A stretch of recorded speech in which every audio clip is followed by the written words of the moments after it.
There's something nobody really talks about when it comes to waking up. People online will tell you about manifestation, higher consciousness, the occult, secret knowledge, hidden history, all of that sort of stuff. They make it sound like once you see the truth, everything becomes magically clearer and easier and somehow lighter. Here's the problem. Nobody tells you what happens when you see too much too fast, with no one around to help you hold it. I mean, it's not exactly like there's a guide to any of this or some sort of helpline. Yeah, it's a Caro just phoning up. What's going on? Well, funny you ask. I've realized the world is fake, and I'm fake because I don't have a clue who I really am underneath this mask the fake world forced me to wear. Hello? Still there? Nobody talks about the stage where awakening doesn't feel like liberation. Rather, it feels like poison, and this is far more common than people think. See, when everything is new and you're viewing the world with a new set of eyes, you can't tell what's true from what's fiction. Everything is equally profound and dangerous. I remember back then, I didn't have discernment yet. I didn't have any filters. Every idea hit me raw, the good and the bad. And honestly, I could make an entire video about just this point alone. It's a huge issue within the online spiritual space, and one that doesn't get talked about enough. Anyway, if you've ever gone too deep into esoteric knowledge, conspiracy rabbit holes, occult symbolism, secret societies, and instead of feeling free, you ended up feeling more bitter, more isolated, and more disillusioned, then you're exactly who I'm talking to. And look, I want to say this up front because recently when a clip from my Dark Night of the Soul video went viral, a lot of people misunderstood me. I'm not against esoteric knowledge. I'm certainly not against truth, and I'm definitely not telling anyone to avoid walking the path. What I am saying is that nobody warns you about the psychological cost of seeing behind the curtain before you're ready to understand what's back there. For me, awakening didn't look like, love and light pouring into my life. It wasn't all sunshine and rainbows and a dose of enlightenment that I could buy for $10 a pop. It felt like something tearing open inside me. A rebirth I didn't ask for, nor was I prepared for.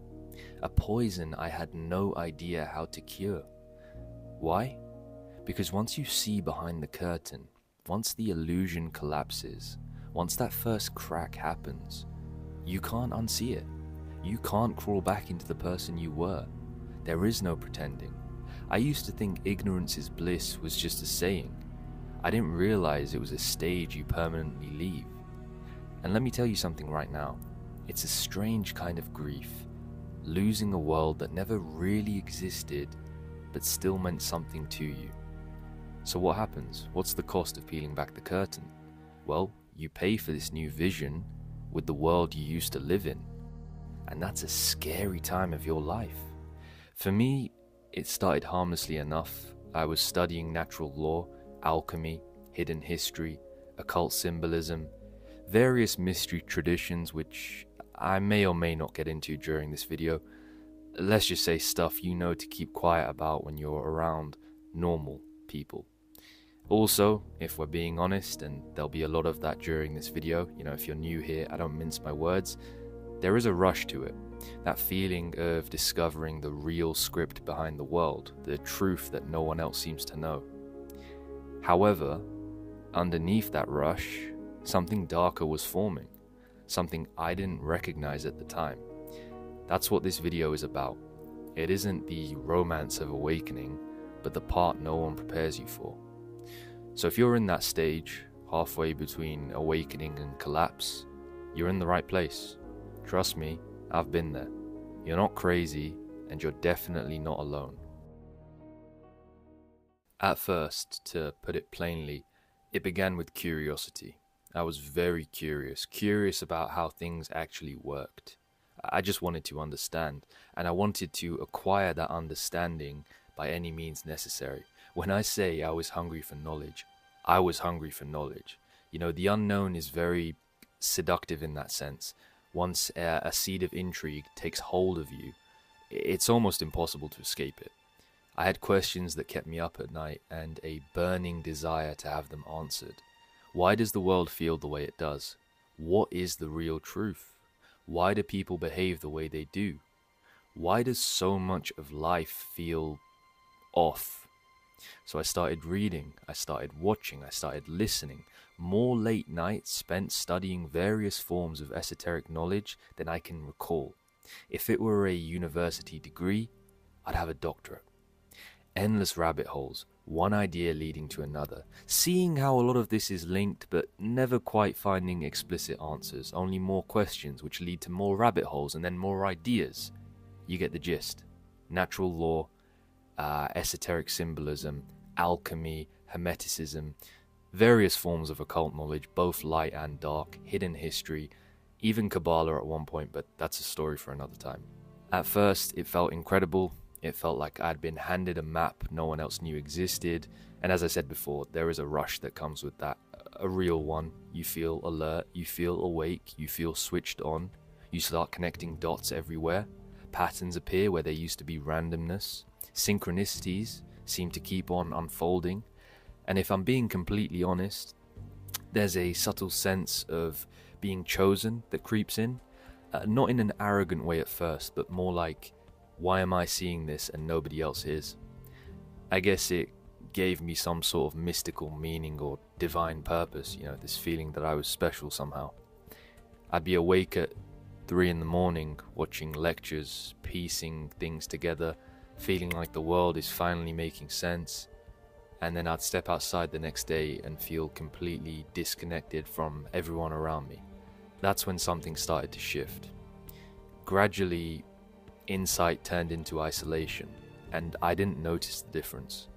I hope some of my close friends watch this video because they'll tell you firsthand in the comments, I went into hermit mode for over a year. Most of my friends live fairly close to me, yet I'd only see them once every 6 months, maybe. Put it this way, the pursuit of knowledge took over my life.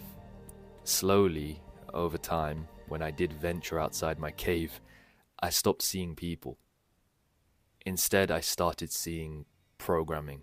I'd listen to conversations, and instead of hearing individuals, I'd hear scripts, usually inherited, beliefs recycled from parents or culture or religion or politics or social conditioning, unintegrated wounds.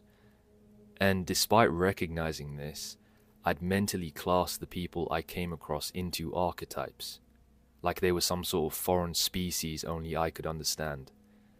It was like once I'd learned the pattern, I couldn't unsee it. And at first, that felt like clarity. Looking back, it definitely was not clarity. It was distance. I wasn't relating to people anymore. I was observing them. I'd walk through London and feel like I was surrounded by NPCs, and that thought should have scared me more than it did, because instead of compassion, it started producing something else. Frustration, irritation, eventually, dare I say, resentment. I remember thinking things like, how can you not see through this? How can you still care about this meaningless stuff? How stupid are you? How can you just go on living like everything's normal? That's when I crossed the line without realizing it. On the surface, it looked like awakening. I was gaining all sorts of hidden knowledge. That equates to spiritual growth, right? Back then, that's what I thought. In reality, it was the beginning of withdrawal.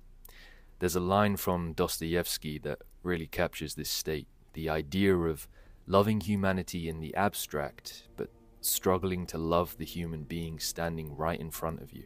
Honestly, it's not easy for me to admit this, but I want to keep this video transparent. That was who I used to be. I cared deeply about truth, about humanity, about waking people up, but I had very little patience left for actual humans. And that's how the poison crept in. Not all at once, quietly, over time, disguised as insight. The more I learned, the more alone I felt. The more I saw, the less connected I became. And I didn't notice the danger because everything I was experiencing felt intellectually justified. I thought I was becoming clearer. I didn't realize I was becoming colder. There came a point where I had to stop and actually ask myself, what exactly is happening to me. Because the more distance I got from that period of my life, the clearer the truth became. It wasn't the knowledge itself that poisoned me.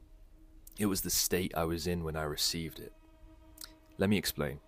Knowledge is neutral. Okay, by itself it holds no power. And that's not even going into the difference between applied knowledge and knowledge that you do nothing with, but I don't want to confuse anyone watching the video at this point. However, whilst knowledge is neutral, the psyche receiving it is not. And if your inner world isn't ready, knowledge doesn't expand you, it splits you. And from everything I've lived and everything I've watched happen to others, there are three main ways it turns toxic. Let's start with the first one. At this point, I didn't realize it, but I wasn't becoming enlightened. I was becoming inflated. Once you start seeing programming, it's very easy to start despising the programmed. And the irony here is insane. You think you're becoming free, but your heart is shrinking.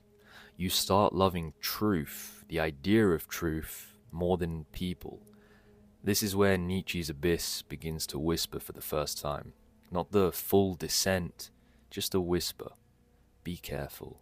If you stare too long at the abyss starts staring back.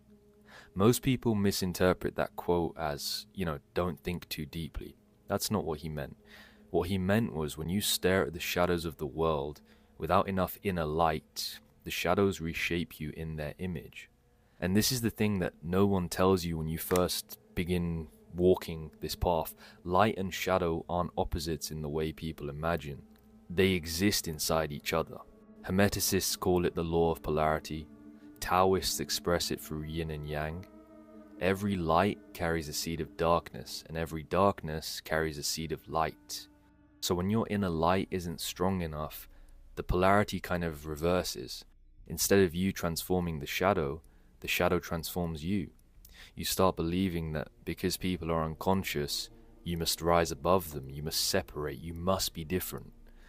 Before you know it, truth turns into elitism. Insight turns into irritation. Awakening turns into nothing more than emotional superiority. That's the first poison. This is where Nietzsche's abyss isn't just whispering anymore. It has its hands around your throat. Once you see through society, through institutions, through structures and ideas that hold no real meaning, once you realize how much of life is inherited, conditioned, manufactured, there's this terrifying moment where you genuinely ask, alright, well, if everything is illusion, what's the point of participating in any of it? This is the deeper meaning of Nietzsche's warning. The abyss isn't the world. The abyss is the collapse of meaning inside your own psyche. It's the moment where every structure falls apart and you're left floating in the void with no anchor. Here's the brutal truth. If your inner foundation isn't strong, you don't float, you drown. You think you've achieved some higher state of nothing matters, but really you've just lost the ability to care. This isn't awakening. It's nihilism disguised as spiritual growth. Once you learn about illusion, once you learn the world isn't what it seems, you're presented with two temptations, and both look spiritual on the surface. Temptation 1, hate the world. You see the systems, the corruption, the deception, and you harden. You take the red pill so aggressively that you sever the ability to love anything human. This is the Gnostic trap of demonizing the physical world, believing that everything material is beneath you. Temptation 2, escape the world. The opposite direction, you disappear into concepts, into symbolism, cosmology, non-duality, into mystical frameworks that pull you out of lived reality rather than into it. You convince yourself you're becoming beyond the world, but in reality, you're retreating from your own life. This is the Gnostic trap of fleeing the world. And both traps feel like awakening. They both feel justified, they both feel intelligent, they both feel like you've seen the truth, and they both feel like you've transcended the masses. But here's the deeper issue. Both traps remove you from the world you were meant to inhabit. You stop living, and you become a spectator instead. This is disassociation disguised as enlightenment. Looking back, all three poisons have the same root. Your mind wakes up faster than your soul can hold it, for lack of a better word. Your intellect expands, but your heart collapses. Your awareness rises, but your embodiment shrinks. Your insight increases, but your capacity decreases. And that's the real danger of esoteric knowledge, when knowing becomes bigger than becoming.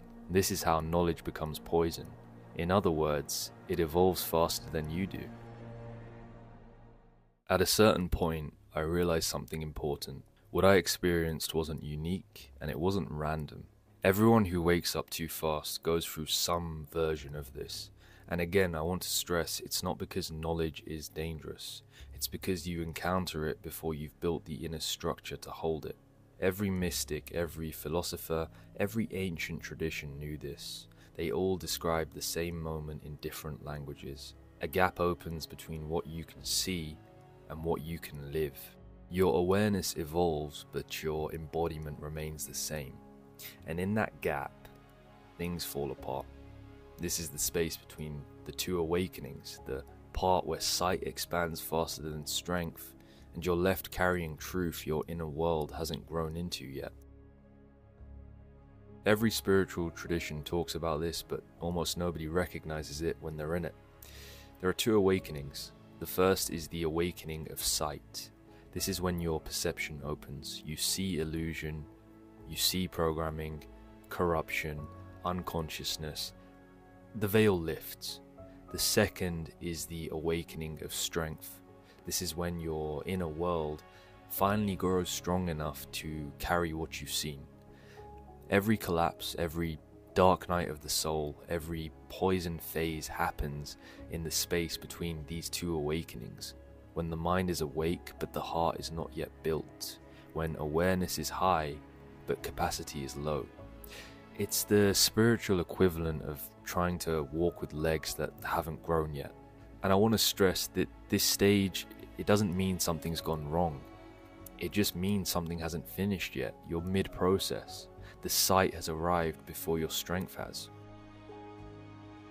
This is why the oldest story humanity ever told wasn't about disobedience. It was about readiness. Adam and Eve didn't sin. They saw too much before they had the internal capacity to handle what they saw. The moment they ate from the tree of knowledge, two things happened. One, their awareness exploded outward, and two, their inner foundation stayed the same. That mismatch, that gap, is exile. Not exile from a specific location, exile from yourself. Exile is the psychological state where innocence collapses but wisdom hasn't formed, and meaning hasn't stabilized, yet perception is fully awake. Sound familiar? This is exactly what happens when you awaken too quickly. You see the world naked before you've built the strength to stand in that nakedness. Now, the myth isn't warning you against knowledge. It's warning you about digestive capacity, aka how much truth your psyche can metabolize at once. If you ingest truth faster than you can integrate it, it becomes a poison. And again, not because the truth is harmful, but because your inner world is overwhelmed. There's something people never talk about in the spiritual world. Awakening is not just psychological. That plays a massive part, don't get me wrong, but it's also physiological. See, your mind can understand something instantly. Your body cannot. Your nervous system cannot. Your emotional maturity cannot. So when you suddenly see the illusion or the programming or the corruption or the unconsciousness, the hidden architecture beneath reality, but you have not yet built the inner stability, humility, grounding, or shadow integration to hold that level of awareness, the result is not enlightenment. It's fragmentation, it's overload, disorientation. And this is why mystics throughout history emphasized initiation, stages, rites of passage. They weren't gatekeeping knowledge. They understood a basic truth of human transformation. Awareness without embodiment destabilizes the soul. You have to grow into what you see. You cannot skip the becoming. This is something Manly P. Hall warned us about over and over again, the difference between knowing and becoming. And it's so true. You can fill your mind with every secret the ancients ever recorded and still remain exactly who you were yesterday. Why? Because information alone doesn't transform you. Embodiment does. People forget this. I forgot this. Hall warned that the real danger of esoteric knowledge isn't the knowledge itself, it's when the intellect outruns the soul, when you accumulate truths faster than you can integrate them, when you awaken mentally but remain unchanged emotionally, when you understand more but can live none of it. And when that gap opens, the gap between what you know and what you can hold, truth becomes painful, contradictory, a weird kind of inner torture, a knowing that has nowhere to go. I lived that. My insight grew. My character hadn't caught up yet. And that gap almost broke me. This is exactly what Rudolf Steiner warned about from an entirely different direction. He said that higher knowledge does not make you better, it makes you more of what you already are. So if you approach higher truth without things like shadow work, discipline, humility, and emotional development, your shadow intensifies, your wounds enlargen, your instability amplifies, and your disconnection deepens. Steiner said that higher knowledge, when approached without the corresponding development of character, humility, and inner discipline, doesn't liberate the soul, it unbalances it. In other words, the problem isn't that truth is too dark, it's that it arrives before the soul has learned how to carry light and shadow at the same time. And again, the core of it all, awareness rises, capacity does not. You see what is real before you've built the inner strength to live in that reality. You dismantle your worldview before you've built a self that is strong enough to stand without it. And this gap, once again talking about gaps here, between seeing and being, births things like bitterness, collapse, isolation, nihilism, the illusion of being too awake for this world. But you're not too awake, you're awake without being rooted. There's a key difference. When the mind wakes up before the heart, when intellect outruns embodiment, when insight surpasses emotional capacity, you see everything clearly, sure, but you cannot carry what you see. And that's why awakening feels like poison at first. It isn't because you're seeing the wrong things. You're just seeing them too early, too fast, without the inner foundations that turn truth into wisdom. This is the stage nobody talks about, the stage where awakening breaks you before it builds you. And it leads directly into the next section, how to turn that poison back into medicine. Here's something I wish someone told me when I was drowning in this. You don't escape the poison by running from it. You escape it by digesting it, which I know sounds very strange, but what I'm talking about is integration. Letting it change you, but not hollow you. This is the part of awakening that, as I like to say, builds a human being rather than destroys one. If my descent exposed everything unhealed in me, then the ascent required one thing. I had to become the person who could hold what I had seen. This is where the great work begins, not in the reading or the theories, the becoming. Let me tell you what that looked like. The moment I saw how bitter I'd become, I had to face something uncomfortable. My higher awareness wasn't wisdom, it was a shield. I wasn't distancing myself because the world was unconscious. I was distancing myself because I was overwhelmed. Contempt was just a mask for fear. It was easier to judge the world than admit I no longer knew how to belong to it. What changed everything was this single realization. The people I was calling asleep were carrying wounds I hadn't even begun to face. Once I saw that, I couldn't unsee it. People aren't programmable NPCs. They're scar tissues wrapped in routines. They're stories shaped by heartbreak and upbringing and invisible battles you or I will never understand. And when that really hit me, contempt softened. I recognized myself in them again. This wasn't Nietzsche, this wasn't philosophy, this was humanness returning after years of armor. And as someone that used to be the least compassionate or empathetic human being ever, I can confidently tell you now that compassion isn't a moral stance. It's the natural outcome of finally putting the shield down. There was a point where I genuinely didn't know what to do anymore. Once everything appeared constructed, society, identity, goals, I lost the ability to move. This was peak Dark Night of the Soul for me. Why participate in any of it if it's all inherited and ultimately fake? Here's the turning point. Just because meaning isn't given doesn't mean meaning is impossible. It means meaning becomes a responsibility. That hit me deeper than any philosophical text ever did. What does it mean? Well, some things in life matter because you're told that's the case, or the world tells you, right? But the things that shape your soul matter because you choose them. That's a conscious decision. So when the old script dissolves, you're forced to ask yourself things like, okay, what is worth living for now? What will I give my time to? What deserves my devotion? And these questions don't paralyze you, they animate you. Participation doesn't mean pretending life is an illusion. It's about choosing what is real for you now, free from all the previous baggage you were carrying. And this is kind of where absurdism shifts from despair to defiance. Not nothing matters, but if nothing is guaranteed to matter, then everything you consciously choose matters by default. This is the one that nearly took me out.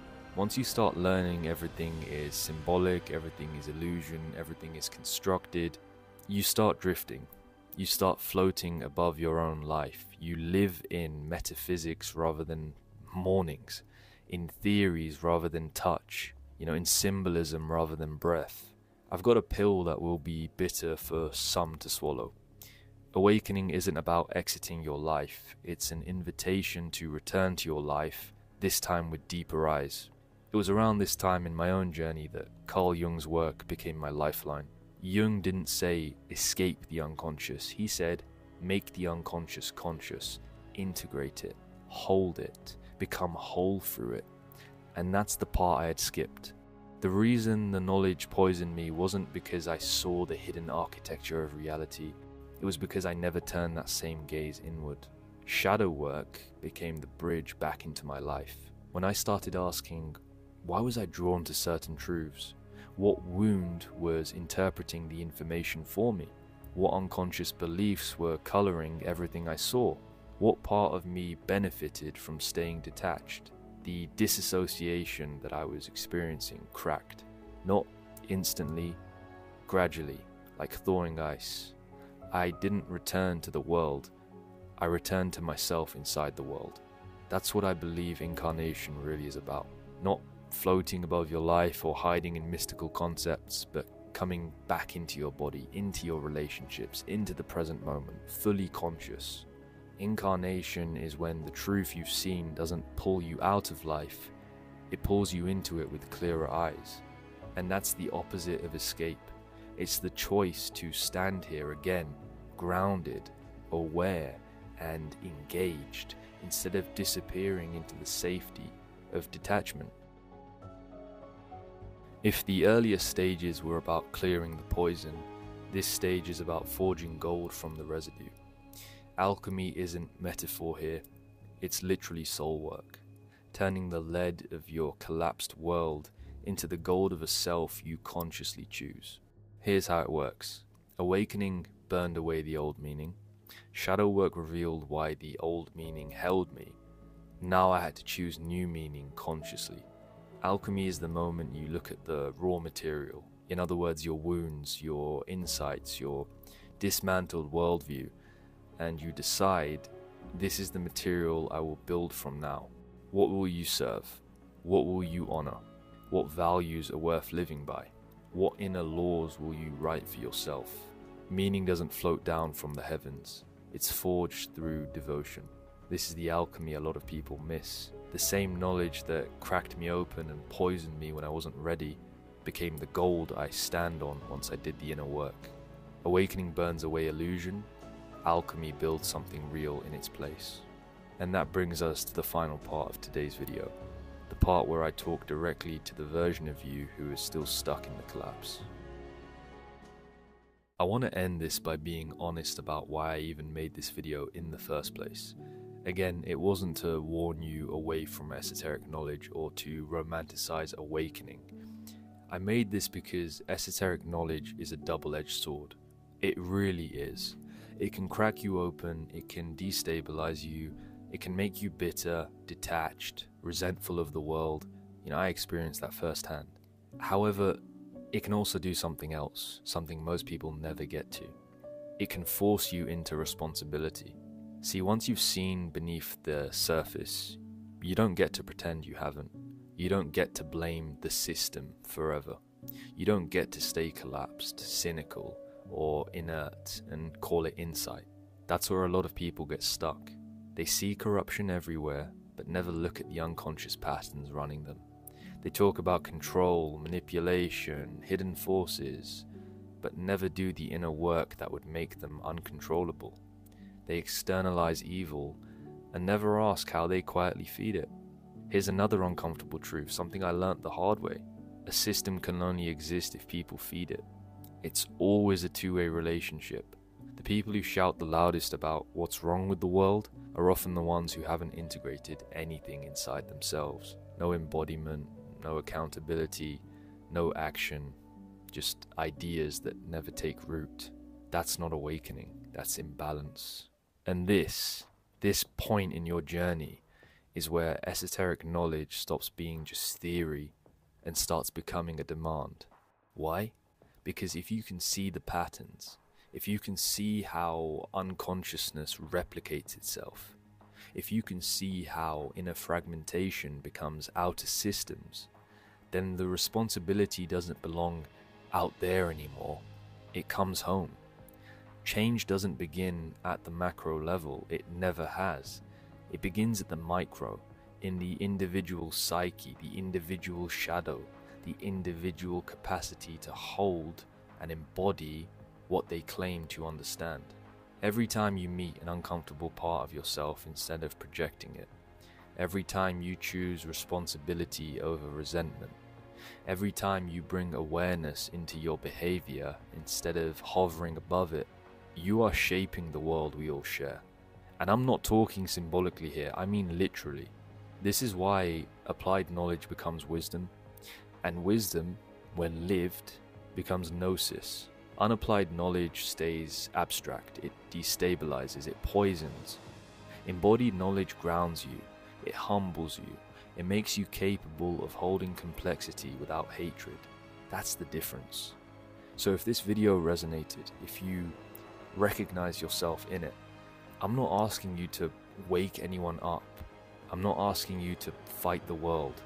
I'm not asking you to escape it. I'm asking you to do the harder thing. To bring what you've seen into your life, into your relationships, into your choices, into your behavior, into your shadow. The world doesn't need more people who can see through the illusion. It needs people who can see clearly and remain human. That's how the poison becomes medicine. That's how knowledge sets you free. And that's where the work actually begins.